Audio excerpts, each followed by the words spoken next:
உலகத்தில் நிறையா அந்த ஆவிக்குரிய தேடுதல், இது எனக்கு என்னாச்சும் ஒரு காரியம் தெரியணும் அப்படின்னு சொல்லிட்டு நிறையா வழிகள் இருக்குது.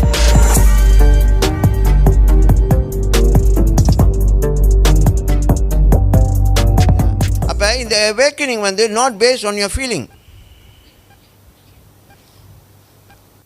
புரியுதா? இந்த இந்த இந்த விழிப்புணர்வு வந்து உங்களுடைய உணர்ச்சினால் அல்ல, நீங்கள் உணர்றனால அல்ல. ஓகே, இட் இஸ் உங்களுடைய மைண்டுக்கு வெளியில் நடக்கிற ஒரு காரியம். அந்த மாதிரி ஒரு காரியம். நீங்கள் வேலை செய்கிறீங்க, ஓகே, நீங்கள் டைப் பண்ணலாம் பண்ணிக்கிறீங்க, நீங்கள் ஏதோ உங்களுடைய ஃபோன் ஆன்சர் பண்ணுறீங்க, இல்லை நீங்கள் ஃபீல்டில் இருக்கீங்க, அதெல்லாம் செஞ்சுட்டு, ஆனால் அந்த காரியம் வந்து உங்களுடைய சிந்தனைக்கு வெளியில் இன்னொரு மைண்ட் ஓடிக்கிட்டு மாதிரி இருக்கும். அதுதான் அந்த ஸ்பிரிச்சுவல் மைண்ட். அந்த ஸ்பிரிச்சுவல் மைண்டுக்குள்ளே என்ன ஆகும், அது அங்கே வேலை செய்ய உங்கள் ஸ்பிரிட் மேனில் வந்து அதை இன்புட் பண்ணும்போது உங்களுக்கு ஒரு காரியத்துக்கு தெளிவு கிடைக்கும், ஒரு விஷயத்துக்கு உங்களுக்கு வேண்டிய பதில் கிடைக்கும். புரியுதா? ஸோ இந்த மாதிரி அனுபவத்துக்குள்ளே நீங்கள் வரணும்.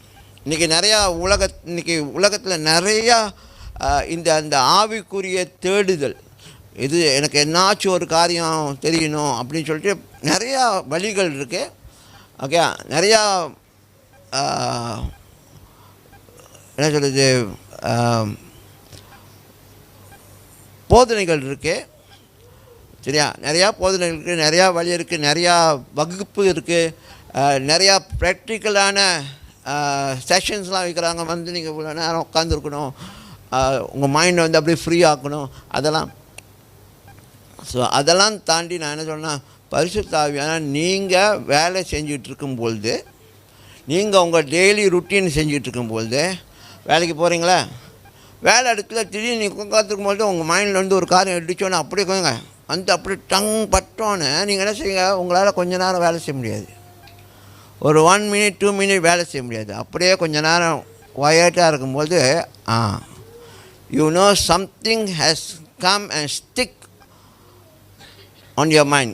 கேளுங்க. ஓகே, உங்கள் மைண்டில் வந்து ஒரு காரியம் ஒட்டிக்கிட்ட பிறகு அது ஓடிக்கிட்டே இருக்கும். ஆனால் நீங்கள் திங்க் பண்ணும்போது உங்கள் மைண்டில் திங்க் பண்ணல, ஏன்னா நீங்கள் வேலையில் இருக்கீங்க, உங்கள் வேலை நார்மலாக ஓடிட்டுருக்கோம். ஆனால் உங்களுடைய ஸ்பிரிட்டில் அந்த வேலை ஓடும். ஸோ இதெல்லாம் வந்து அதுங்கிற இயற்கைக்கு அப்பாற்பட்ட அனுபவங்கள். புரியுதா? ஸோ ஒரு தடவை நீங்கள் அதை ஃபீல் பண்ண ஆரம்பிச்சிட்டிங்க, என்ஜாய் பண்ண ஆரம்பிச்சிட்டிங்கன்னா, ஓகே, உங்களுக்கு அந்த மாதிரி ஒரு லைஃப் வந்து வேணும்னு ரொம்ப ஆசைப்படுவீங்க. ஆனால் மறந்துடாதீங்க, நீங்கள் இன்னும் இந்த ஃபிசிக்கலில் தான் இருக்கீங்க. விட்டுருங்க ஆண்டவரே, இல்லை விட்டுருங்க, நான் பறந்து போயிட போகிறேன் அப்படின்னு புஷ்ஷுன்னு நான் போகிறேன்னு சொல்லி அந்த மாதிரிலாம் போக முடியாது. புரியுதா? But you will have more experiences. உங்களுக்கு நிறையா அனுபவங்கள் நீங்கள் பெற்றுக்கொள்வீங்க. நான் உங்களோட பேசுகிற காரியத்தில் நீங்கள் விளங்கிக் கொள்வீங்க. ஓகே.